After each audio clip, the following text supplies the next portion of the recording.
So I am grateful to say you're getting another video. So we all have our lessons that we go through.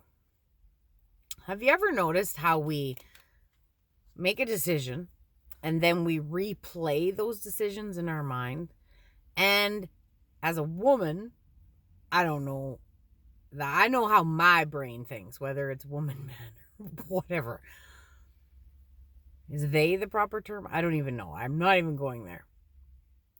I guess I already went there. Whatever. So my mind replays back. And I think about how women have kids. Okay? The amount of pain and suffering they go through to have a kid, they actually do it again and again. And some have a lot. And they forget. I remember witnessing our first nephew. And I was seeing everything that was going through, and I was like, oh, there's a contraction, because I was watching the monitor. And then, of course, my sister ripped me a new one. And then the nurse tells me after, she goes, they can feel it before the machine kicks in. I said, well, you could have told me that before. So anyways, everything that she went through, she literally forgot, right after. And we do that with things in our lives, whether you break up with someone or you leave a house or your animals pass away or whatever. You replay, but sometimes you only replay the good. Okay? I have a great example for that. So, because we love people, and if we're having to add boundaries in certain areas of our lives, whatever that is, even just walking to your room and closing the door and saying, guys, I need some time alone. Whatever that respect is that you have to give yourself, it doesn't matter. You have to honor who you are, because you will be miserable. You will be depressed. You will be angry. You will be full of guilt, full of worry. You have to honor that, or you will not feel at peace. When you're listening to your guidance, when you're listening to spirit, however you want to word it, when you're listening and you're where you're supposed to be, you are at peace. And it's funny because we always think that maybe that needs to be intense or awful or I lost my train of thought because I'm counting out 5 cards. So I will do a card pull number 1 to 5. So if you want to think of a number, 1 to 5. I will be using Kyle Gray's beautiful angel guide deck. Sorry, angels, where was I going here? Lost my train of thought. Gone. It'll come back. If it's supposed to come back, it'll come back. So you have visions of situations in your life that have changed. And sometimes we only remember the good. Right, and my example. I used to have ferrets, and I loved them. And I couldn't have a dog because of where I lived. I can't have cats because of my allergies. Which is okay, because I'd probably work with animals and just disappear from the face of the earth, because animals are just so beautiful. But then they're very carnivorous as well, so it's I don't know. But I had ferrets, and I had one that wasn't very nice, but was nice. They were what they needed to be. Okay, I had one that was basically thought she was a people, and I had another one that only liked ferrets. And I remember everybody always saying, oh, yeah, I can hold her and she won't bite me. And I said, I guarantee she'll bite you. And it didn't matter who it was. She'd bite and she'd get down and she just wouldn't let go. She didn't have the locked jaw. But when the first one got sick and then the second one had an abscess, I just decided to put them both to sleep because, well, Katie was all she knew. I had Katie and Alex. And, sometimes I think, Mike, we need to get some ferrets. He goes, yeah. He says, do you remember the nose? I'm like, oh. So I loved my ferrets, but they were a lot of work. They had their own damn bedroom, if you can imagine. I had my fridge, I had my couches, I had everything ferret proofed because I was lazy and I like to have them run free. And well, obviously I wasn't that lazy because it was like, I don't know, it was like a game to me. Let's see who can outwit who, right? And anyways, I have a lot of good memories. And that's the ones that play back when I say, Mike, I need, we need some ferrets, I think. And I remember when I first met Mike, Alex used to steal shit, okay? Oh my God, it was so funny. Alex used to steal everything. She would actually go sneak into somebody's purse or whatever, grab their wallet. She was into wallets, cell phones, money. Oh, it was freaking hilarious. If you were watching, she would take it. And I remember one day, Mike was saying, hey, where's my wallet? And I said, no way. So I went and I checked Alex's hiding spot because I knew where they were, right? And I moved out the cupboard thing. And here's Mike's wallet spread open like this. The money's out. It's all spread, like literally fanned out like she was looking for. And the Visa card was over to the side.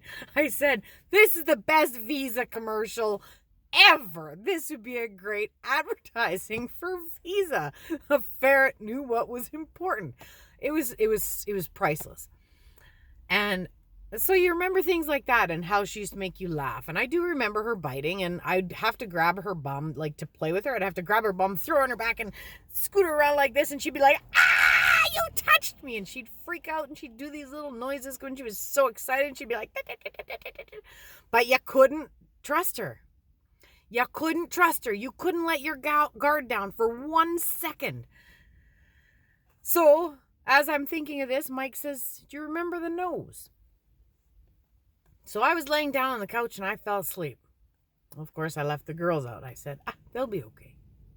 Oh my God. I woke up and Alex was attached to my nose. 1, 2 jaw, the other 2 jaw right here. I woke up like this. Oh my God. I stood up. I had this mofo ferret stuck to my nose and I was crying. How can you do this to your mommy? Why would you do this to your mommy? Oh my God, it was the worst pain I've ever felt. It was awful and I couldn't get her off. I don't even remember how I got her off. And I was like, oh my God. And I was walking to the toilet with this freaking ferret stuck to my nose. That's all it took.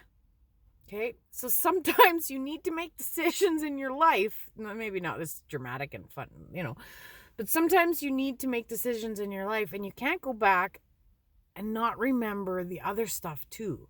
The other things that actually led you to those decisions, right? Even with exes, you're going to be like, oh yeah, but they were so good and they did this and this and this and this. Okay, why did you leave? Well, because I was scared to do this and I couldn't do this and he wouldn't let me do this and he had a temper and he did this and he wasn't loyal to me. You have to remember the reasons.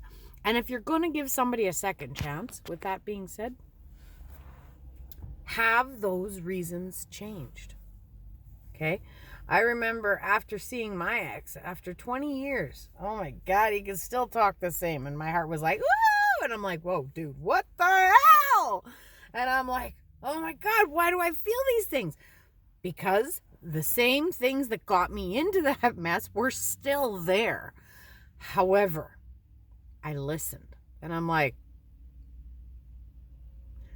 still drinks, still does what he does. And you know what? That's okay. If that's what makes him happy, whatever. I'm not sure happy was the term that I would use. But it's not, if that's the choice of life they decide to do, that's their choice. And you can decide on what your circumstances are going to be and what your life and what you will allow in it.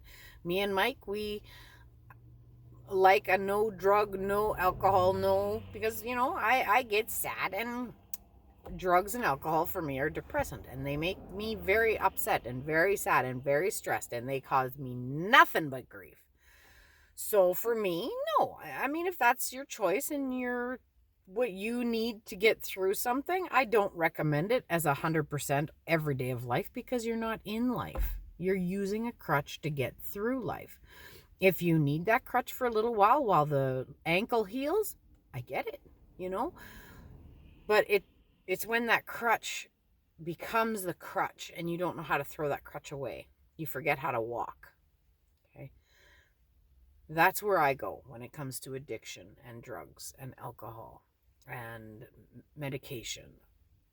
If you can fix them, I had great advice once. My counselor looked at me, he says, "Do you know what's causing the sadness?" I said, "Yeah." He says, "Do you know what," or he says, "Are you willing to fix it?" And I said, "Yeah, I just have to wait. I'm in a patience mode right now." I said, "I've got 60 days to go." And he says, "Well, my opinion on medication is if you're willing to fix and see the problem, then you don't need a medication to numb it. If you're not willing to fix the problem or look at it, and you just need something to numb it and make it, you're not fixing the issue, you're numbing it. Yes, you need medication." I love that advice, because through my life and what has gotten me to where I am today is a lot of classes, a lot of teachers, a lot of education, a lot of listening to spirit. What step next? I try not to assess the classes too much before I take them, because my heart knows, my soul knows what what I need. Spirit knows the next step, and I try to always trust spirit, because I never would have become a nurse. I never would have gotten into healthcare. Hell, I walked through the doors and I trusted that God had my back, period. And that was in 1996. I left Regina and I was scared as hell. And I went to a small little town called Yellowgrass, and I made some beautiful relationships. Beautiful relationships, beautiful connections. And that began my awakening, or my life, or just listening to your soul. I don't care what you call it. But you need to know, never compare yourself to somebody else. And if they make a decision, don't take it personal, And I think of my ferrets, and I remember, you miss the ones that cause you the most trouble. You miss the ones that cause the most trouble, make the most noise. And I was remembering how much I miss Keisha. It took me a long time to even open my heart. And now I'm ready for a Keeshond. So if anybody knows any puppies, I'm debating whether it's a Keeshond or an Aussie. Sounds like my Aussies will be having more babies in March. So I asked Abby and Misty yesterday if they'd like a sister, and Misty started going out her nose. I'd do it, but I don't know, I might get boogies. She's snorting and sniffing, and that's her yes, right? It was hilarious, actually. And I said, "Abby, do you think you need another sister? Because you're kind of mean to the one you got." And she looked over at Abby, and she went down in her play mode, and she went, so I was like, "Oh, well, okay. Just because people fight doesn't mean they can't love, too. You can love people from a distance, and if people don't change, don't allow them back in. Keep those boundaries up. If you have to make a boundary to show people what it is you need, how you need to be respected, then you make a boundary as entitled. You don't break those boundaries. You can break the boundaries if you feel like you want to open that door and allow people back into your life. But if they haven't changed, you don't remove that boundary, because everybody needs to evolve. And if they're not willing to simply give you respect or talk nice to you, then the problem you left is still there. So that's not changed. So you need to alter or change your job, or, you need to do that work, because it's up to you. And if you choose to stay, that's your choice too.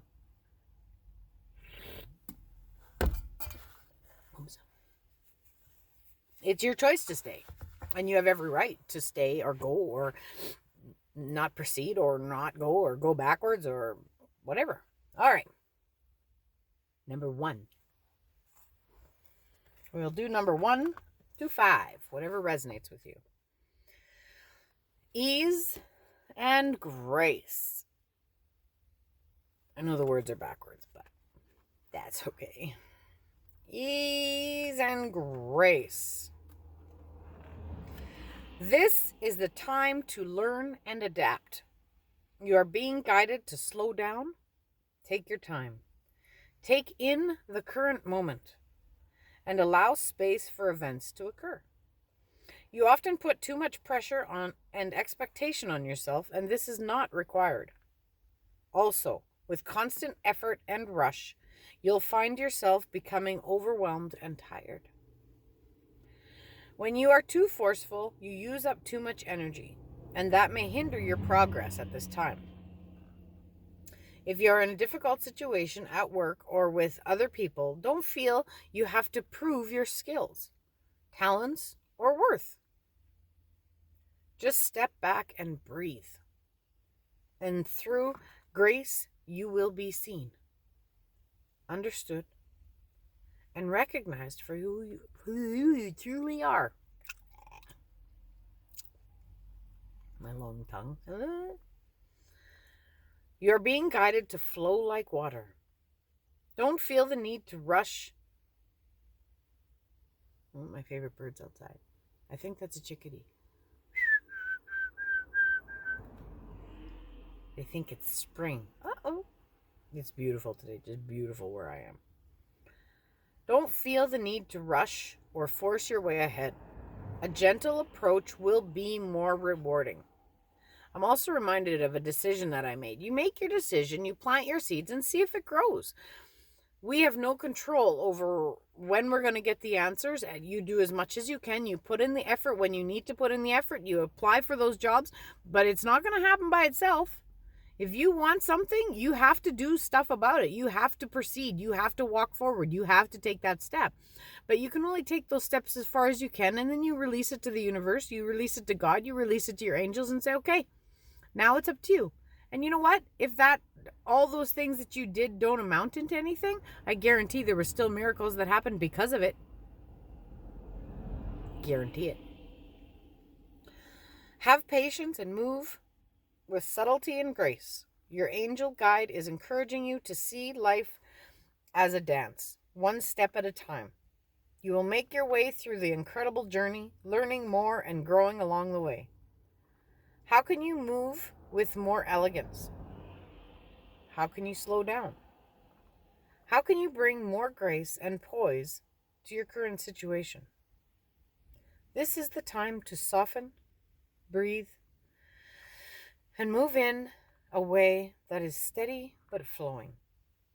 This information may come as a surprise or even a challenge to you, but your angels know it will be beneficial for what is coming your way next. Thank you, angels. Number 2, intuition and downloads.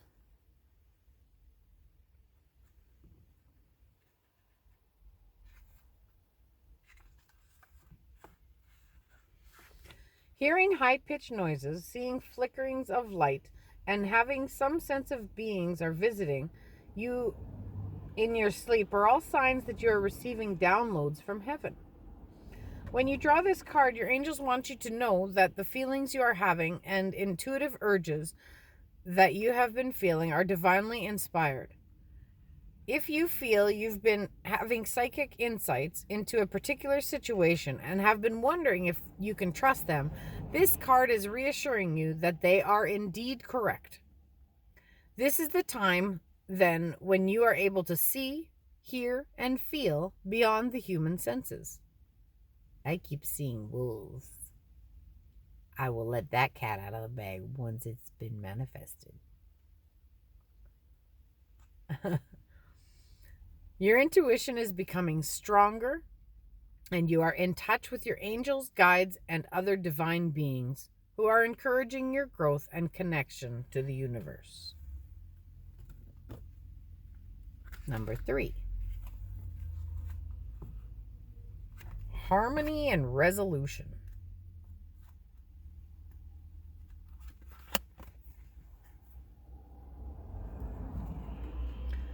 Angel guidance is encouraging you to stand down from any conflicts that that are going on in your life right now. Take a step back to collect your thoughts and breathe. Angels cannot help unless you create space for them to intervene. And if they are with you now and willing to restore your peace. They want you to know that they are aware of your challenges. Sorry, my glasses, I need progressives. My eyes are strong and beautiful and I can read well. They want you to know that they are aware of your challenges and the concerns you have, but unless you have faith that harmony can be restored, nothing can change. This is a time for you to visualize yourself, the situation, and everyone involved, enveloped in golden light of golden goodness and grace. It's important to know that angels of peace are encouraging you to let them bring peace to the situation. Trust the process. Number 4. Vulnerability and freedom. Angels are with you now to boost your confidence because they can see how harsh some of the experiences you have endured have been. They want you to know that vulnerability gives you the chance to find a strength that will bring you freedom, to move into the freedom. Your angel guide is encouraging you to take some time today to connect with the parts of yourself that you love and admire. Know that your sensitivity is not a curse, but a gift. You are an emotionally connected soul, and although recent waves of emotion may have overwhelmed you, those emotions are great reminders of how much you care about living truthfully in a positive way. So take some time now to value the traits and quirks that make you the unique person that you are. That will allow the world to value them too. Number 5.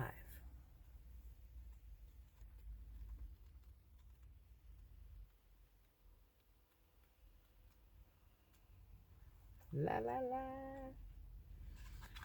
Friendship and union.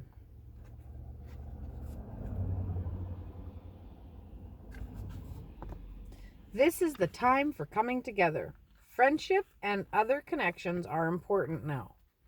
There is strengthening in your bonds with others and your capacity to know who your people are. You are surrounded by incredible and insightful and encouraging people at this time, and it's important to enjoy the friendships and other connections you have. This also means that you're free to make your decisions and you will be respected by your people. Okay? If you're scared, make those decisions. If those people were there for the wrong reasons, they'll disappear. If those people were there for the right reasons and they support you, they'll still be there after you make those tough decisions. And what I mean by tough decisions is if you have to switch things that you're enjoying, like when me and Tamiko had to shrink and I wasn't able to work with her anymore, that was very, very sad. And that was very hard for me because I enjoyed working with her so much. But we had to divide and conquer. So, and again, I've had to do that again. I've had to shrink my group again.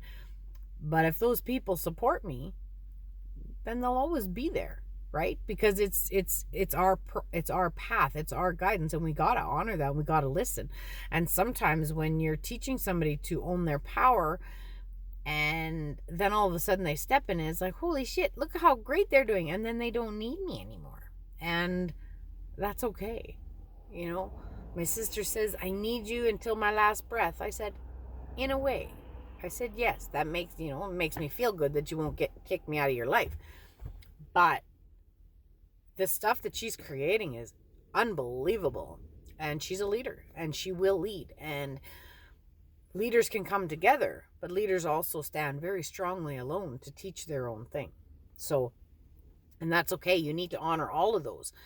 Because I love working solo and I love working as a team. But you have to honor both sides of that. Okay?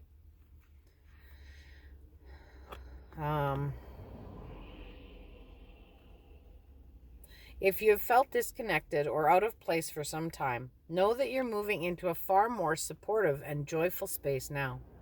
Your angel guide is encouraging you to connect deeply with those you trust most. Ask yourself how you can bring the whole of yourself into the friendships and relationships. Be present, listen, open up, smile, laugh, venture forth, and enjoy this time. My sweet friends, I have to run. Blessed be, namaste, espavo, and aho. May all your dreams and aspirations, the ones you need, come true. Not necessarily all the things you want. Allow spirit to guide. Trust that you are protected because God has your back. Thank you, angels. Thank you, spirit. Thank you for being in my life. Thank you for your time. Much love.